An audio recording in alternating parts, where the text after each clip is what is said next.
Wait, that's what you wanted the nuclear stuff for? I asked, incredulous. There had to be a better way to get through the border control between the green zone of Delaware and the red zone of Maryland. The guy shook his head. The burlap sack he used for a mask jiggled and shook in the side-to-side movements. Shulvanti military doctrine says that in states of emergency, the border guards are to be shipped in as extra soldiers. Us having a nuke was the easiest emergency for us to manufacture. You mean having the stuff to build a nuke, right? You don't actually have one. Uncle Bill looked at the tools laid out on the table. Of course is what we meant. Can you imagine the shitstorm that would have come down on us if we actually had one? Jesus chicken finger fucking Christ.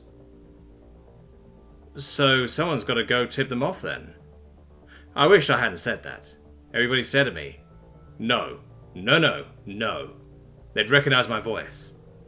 He has a point, the toymaker guy said. I'll do it. Uncle Bill fished in his pocket for some change. I'm so glad we're in this hick town. The dinosaur has a payphone. He got up and went out. Uncle Bill paid the phone and dialed the tip hotline that the show had set up so people could inform their neighbours. Let's see now. He'd done this stuff in the 80s and 90s all the time for the CIA. He was pretty sure he still knew how to do it. Right. He put on his best scared shitless voice. Dial tone. Welcome to the Empress's anti-terrorism hotline, a far too cheery voice said.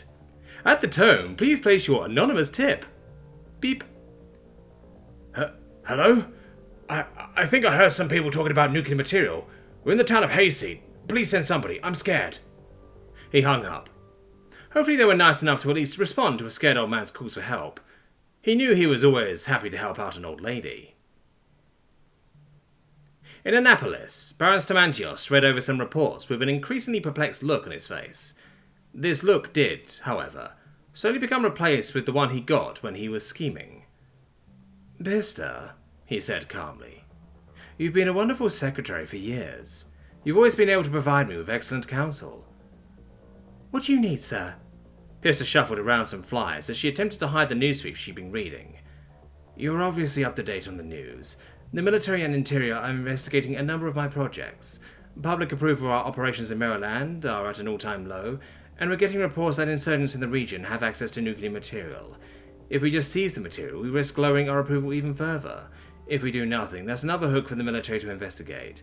See what I'm getting at? Everything affects the other. What would you do? Bister thought for a moment. She knew better than to ask what projects the interior was investigating. Some things you were better off not knowing.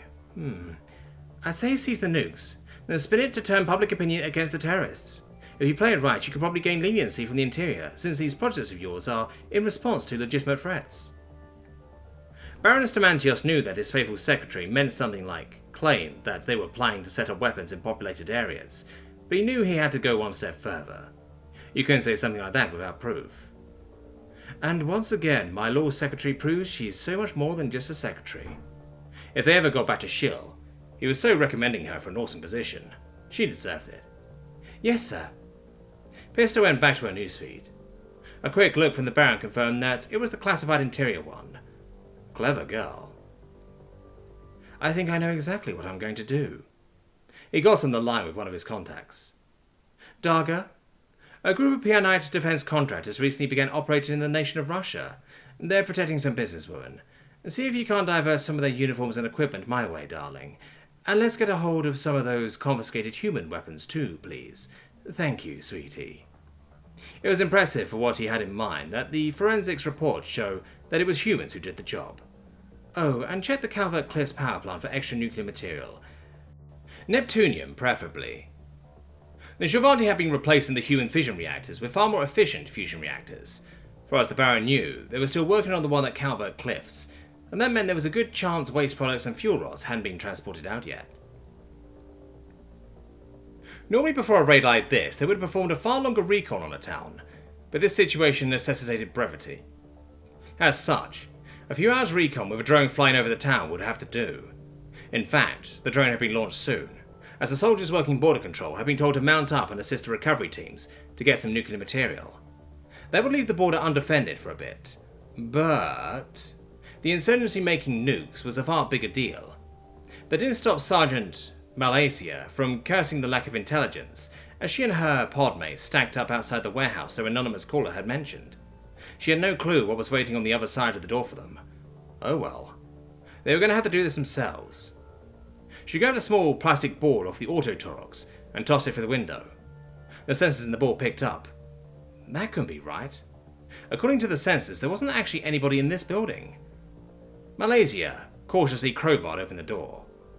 Private Gematria stepped inside, shield raised, as Malaysia and Sumeria followed her in. Nothing. I don't get it. Corporal Sumeria switched to a pistol, pulled out her Geiger counter, and followed it through the warehouse. Malaysia and Gematria behind her. Command, there's nobody in here but us. The other pods who had covered the other entrances were just as confused. Sumeria could see the other pods across the warehouse. It's probably a trap, Malaysia radioed the other pods, as she followed Sumeria to a table in the warehouse. The Geiger counter lit up like a human Christmas tree as they got close to a case. All pods be on the lookout for traps or possible insurgent retaliation. She looked at Sumeria. Confirm it. Sumeria gingerly opened the case. Inside sat a plastic tube filled with silvery grey metal. Confirmed. Confirmed. Sergeant Malaysia, please stand by for recovery. Soon enough, a group of hazmat-suited Marines filed in, while an interior agent gave orders, lifting the tube from its case and sliding it into a cradle of their own. Once that was all done, the soldiers assisted the recovery team. They had acquired human buses so as not to raise a panic.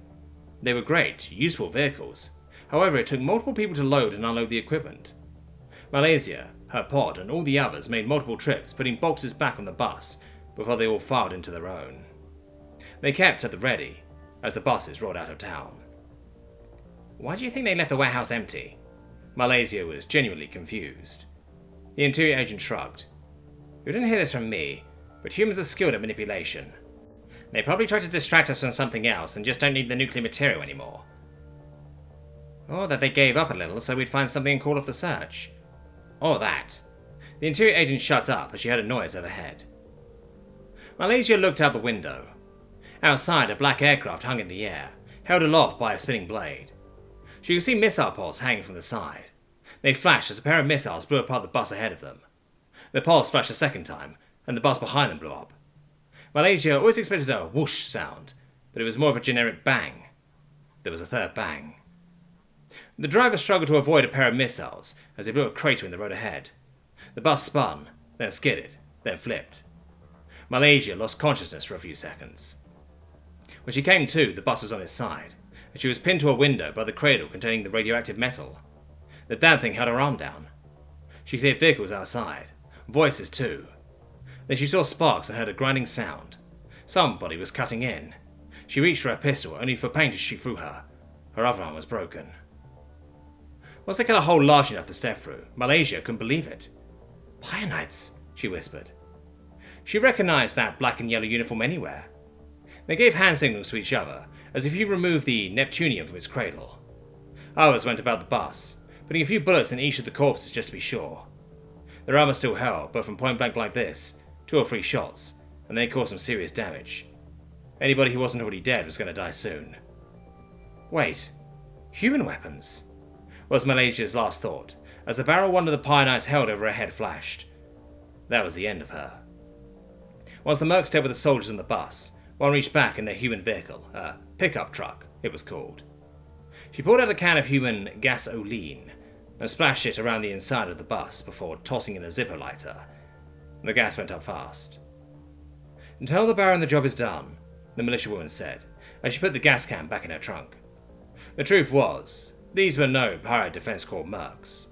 They were Baron Stamantios' militia, in PDC uniforms, but to anybody who found out about this little attack, they were human mercenaries.